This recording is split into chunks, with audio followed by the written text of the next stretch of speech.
Most people think Scooby Doo is just a funny kids show about a talking dog and his friends solving mysteries. But Scooby Doo Mystery Incorporated was so much scarier than you think. From horrifying creatures to world-ending situations, these are the scariest moments that proved Mystery Incorporated was way too intense for kids. Starting with a very disturbing one. In Season 1, Episode 6, The Legend of Alice May, we get introduced to what might be the most disturbing scene in the entire Scooby Doo franchise. Alice May is this mysterious new student at Crystal Cove High School who quickly attracts Fred's attention and gets invited to the prom, which obviously makes Daphne incredibly jealous. The gang starts investigating a series of disappearances that are linked to a ghostly girl, and suspicion naturally falls on Alice since she's the new person in town. But the episode's most chilling moment comes when Alice, who gets revealed to be the actual ghost, removes her own face right in front of everyone, exposing a terrifying, skull-like visage underneath. This face removal scene is visually shocking, especially for what's supposed to be a children's cartoon. It's a rare moment of genuine body horror in the entire franchise, and it leaves a lasting impression on viewers because nobody expects to see something like that in a Scooby Doo episode. The scene gets heightened by the eerie animation and the suddenness of the reveal, making it one of the most disturbing moments in the series. But if you thought a ghost removing her face was scary, wait until you see what happens when the main villain gets exactly what he wants. In Season 2, Episodes 24 and 26, Gates of Gloom and Come Undone, we witness the most terrifying transformation in the entire series. Professor Pericles is this highly intelligent and sinister parrot who becomes the main antagonist in the show's second season, and he's obsessed with releasing something called the Evil Entity, which is a cosmic horror that's been sealed beneath Crystal Cove. During the series' climax, Pericles actually succeeds in opening the sarcophagus that's been imprisoning the evil entity all this time. But instead of just releasing it, he allows himself to be possessed by it, transforming into a monstrous vessel for the entity's power. This unleashes absolute apocalyptic chaos that threatens to destroy the entire world. The transformation of Pericles from a scheming villain into a Lovecraftian monster is deeply unsettling because you watch this character you've been following completely lose his identity. The animation and sound design amplify the horror as the show shifts from mystery to cosmic terror. The stakes get raised to existential levels, with the fate of the world literally hanging in the balance. What makes this particularly scary is that Pericles isn't just some random monster of the week. He's been a recurring character who the audience has gotten to know, and watching him become something completely inhuman hits differently than a typical villain reveal. But if you thought cosmic horror was intense, the next moment takes you inside the characters' minds in the worst possible way. In Season 2, Episode 22, Nightmare in Red, the gang undergoes hypnosis to uncover hidden truths about the ancient evil entity and the original Mystery Incorporated team. This sounds like a normal plot setup, but what happens next is pure psychological horror. While hypnotized, the gang finds themselves trapped in a surreal, nightmarish version of Crystal Cove's City Hall. They're stuck in endless, shifting red hallways that create a disorienting maze where reality seems to completely break down. They get pursued by a monstrous version of Mayor Jones, which adds another layer of terror to an already terrifying situation. The psychological horror in this episode is reminiscent of classic horror films like The Shining, with those endless corridors and the sense that you're trapped in a place where the normal rules don't apply.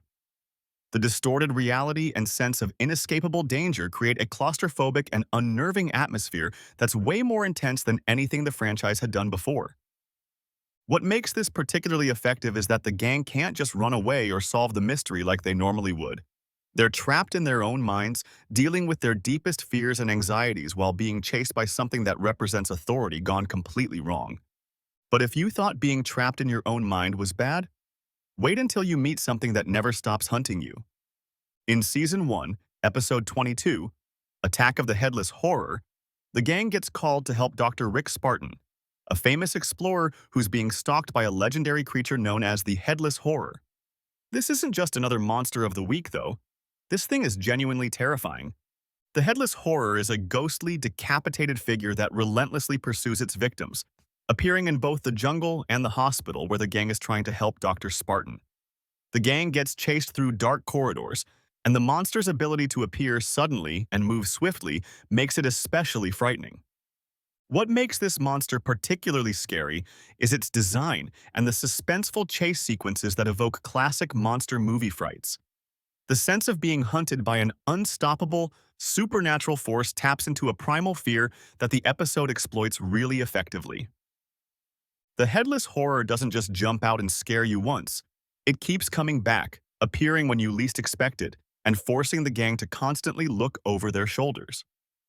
There's something deeply unsettling about a monster that can't be reasoned with, can't be stopped, and doesn't seem to have any motivation beyond hunting you down. But if you thought being chased by a headless ghost was intense, the next moment involves something that could actually happen in real life. In Season 1, Episode 13, When the Cicada Calls, employees of the Destroido Corporation are being attacked by a monstrous cicada creature that commands swarms of real cicadas. This episode gets particularly disturbing because it combines supernatural horror with a very real phobia that many people have. The most disturbing moment occurs when a man gets trapped in his car as thousands of cicadas swarm over it, nearly suffocating him. The gang investigates and uncovers a conspiracy involving dangerous chemicals and corporate greed, but the real horror comes from those swarming insects.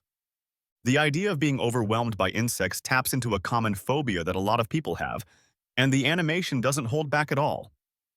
They show the cicadas crawling over people and objects in overwhelming numbers, creating this sense of helplessness that's genuinely uncomfortable to watch. What makes this particularly effective is how realistic it feels. While most Scooby Doo monsters are obviously supernatural, cicadas are real insects that actually do swarm in large numbers. The episode takes that natural phenomenon and turns it into something genuinely terrifying by showing what would happen if they were weaponized. But if you thought swarming insects were bad, wait until you meet a monster that attacks your emotions instead of your body. In Season 2, Episode 8, The Night the Clown Cried 2, Tears of Doom, the gang faces a terrifying new monster haunting Crystal Cove, known as the Gathering Gloom. This entity is tied to the tragic backstory of a young girl named Crybaby Clown, and it's unlike any monster the gang has faced before. The monster appears as a shadowy, wraith-like figure with glowing eyes that stalks the town and attacks people with overwhelming sadness. Its presence is accompanied by chilling visuals and a sense of despair that permeates the entire episode. The Gathering Gloom's design is unnerving because it's not just physically threatening, it's emotionally threatening. The episode's tone is somber and oppressive, making the fear more psychological than physical. The monster's ability to sap hope and happiness adds a unique layer of horror that's different from typical monsters. What makes this particularly scary is the idea that a monster could attack your mental state instead of just trying to hurt you physically. The Gathering Gloom doesn't just want to scare you, it wants to make you feel hopeless and depressed, which is a much more insidious kind of threat. But if you thought emotional manipulation was frightening, the next moment shows that sometimes the scariest thing is losing someone you care about. In Season 2, Episode 25, Through the Curtain, Hot Dog Water, a former antagonist who became an ally, joins the gang in their final battle against the evil entity. She's become a close friend to Velma and the rest of the group, which makes what happens next even more impactful. During the climactic confrontation, Hot Dog Water sacrifices herself to help the gang escape and continue their mission. Her fate gets left ambiguous, but the emotional weight and the danger she faces are completely clear to everyone watching. This scene is frightening, not because of a monster or a supernatural threat, but because it shows the real danger the gang faces when they're dealing with cosmic horror.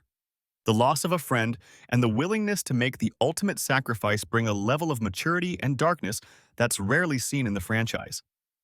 What makes this particularly effective is that Hot Dog Water started as an antagonist, so her character arc from enemy to friend to sacrifice has real emotional weight. The audience gets invested in her relationship with the gang, especially Velma, which makes her potential loss that much more impactful.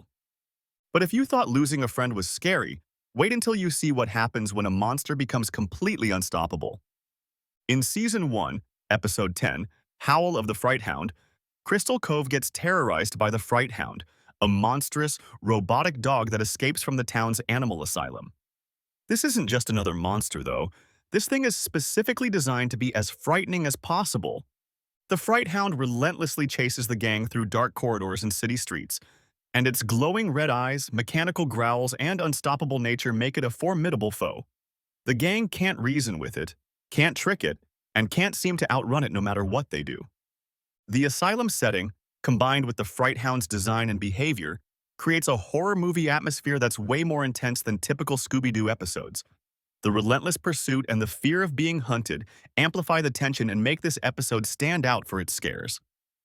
What makes the Fright Hound particularly effective is that it combines the fear of wild animals with the uncanny valley effect of robots. It's not quite alive, but it's not quite machine either, which creates this unsettling feeling that something is fundamentally wrong with it.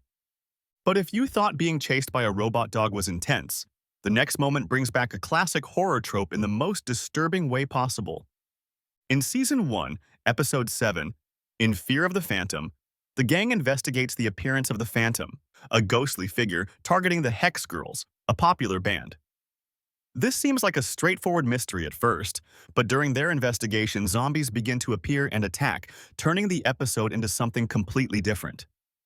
The zombies are depicted as decayed, groaning figures that emerge from the shadows and surround the gang. The attacks are sudden and relentless, forcing the gang to flee and hide instead of standing their ground and solving the mystery like they normally would. What makes these zombies particularly scary is that their appearance and behavior are more intense than typical Scooby-Doo monsters. The sense of dread and the threat of being overwhelmed create a genuinely frightening scenario for the characters that feels more like a horror movie than a kid's cartoon. The zombies don't just show up once either. They keep appearing throughout the episode, creating this constant sense of danger that the gang can't escape. Every time they think they're safe, more zombies show up, making it clear that nowhere is truly secure. But if you thought zombies were the ultimate horror, wait until you see what happens when the entire world is at stake. In Season 2,